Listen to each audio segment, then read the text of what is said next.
I was 17 years old, 5 years into my hair loss journey, when it occurred to me that I will never be like all the other girls.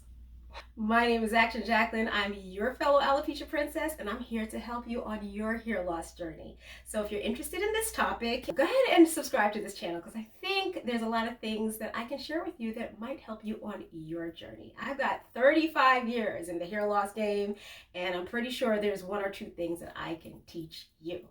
All right, so today I want to talk about wig envy, which is weird and a thing. So let's get into it.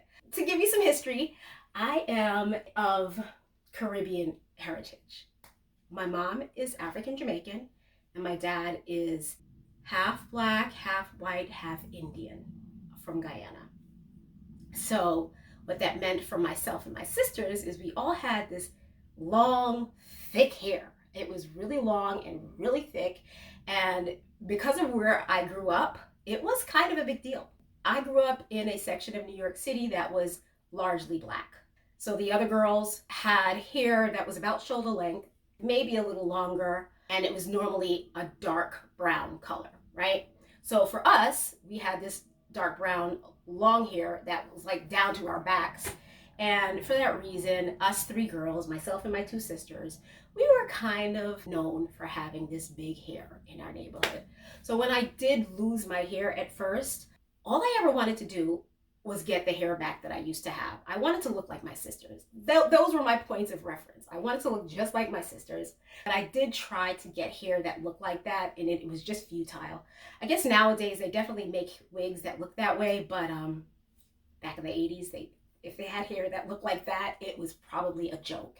It was probably like costume hair. So since I couldn't look like my sisters, I figured I'd try to look like the people in my neighborhood. So I had the shoulder length hair that was jet black, which obviously is not a good color for me. And so I was just walking around with this hair that I thought helped me to blend in, but really I just kind of looked like a sore thumb. You know what I mean? Everyone else had hair that they could style and look pretty, and it looked age appropriate and looked right. But me, I had this wig that I couldn't even put in a ponytail, barely. So even when I tried to blend in, all I did basically was either stick out like a sore thumb or become invisible. There was no happy place. Of course, at that time, I was actively losing my hair, so happiness was hard to achieve. But I would think that if I went out and spent some money on a wig, that it should bring me some joy. And the wigs I was choosing just wasn't it, right? So after some time, I finally got a job, I started working, and that's when things changed for me. I started going to the wig store without the influence of my parents, and I had all this opportunity to try on wigs that I guess when I was 13, 14 years old, my mom would be like, Jackie, you can't wear that. So now I'm here trying on these wigs, and I'm realizing that these look nice on me. These look nice on me. The first wig that I bought with my own money was a 16-inch Peruvian curly hair, and it was probably in number 4. I was so excited about it because I finally found hair that I thought looked really nice on me. So I put it on my head, and oh, did I get a lot of hate. I got so much hate. It was as though I had crossed a line that I should not have crossed. Apparently, there's these boundaries that people have to stay in, these cultural boundaries. And if you don't stay in them, you really step on people's toes and they get pissed off. I can't explain it. In fact, I can't explain it. Here's an example. White women, my white viewers. Hi guys. I have a question for you.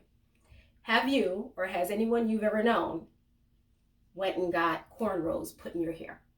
I'm 100% sure that you got some backlash for doing that, because culturally, what are you doing? Why are you wearing this braided hair? You better take those out before the black girls say you're culturally appropriating, which to me, really, as a person who doesn't even have any hair or have any point of reference at this point of what my hair is even supposed to look like, I find that insane.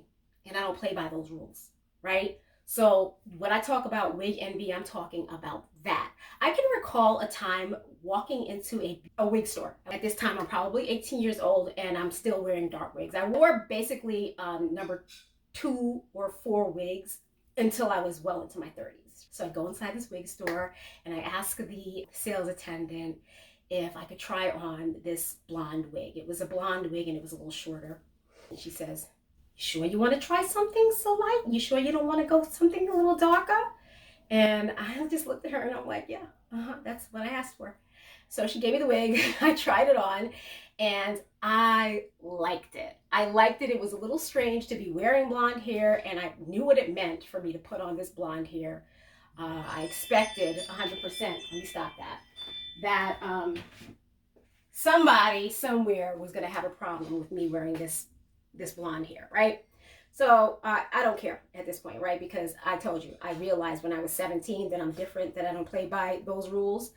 And I didn't care. I was ready for it, you know? So anyway, I put the blonde wig on.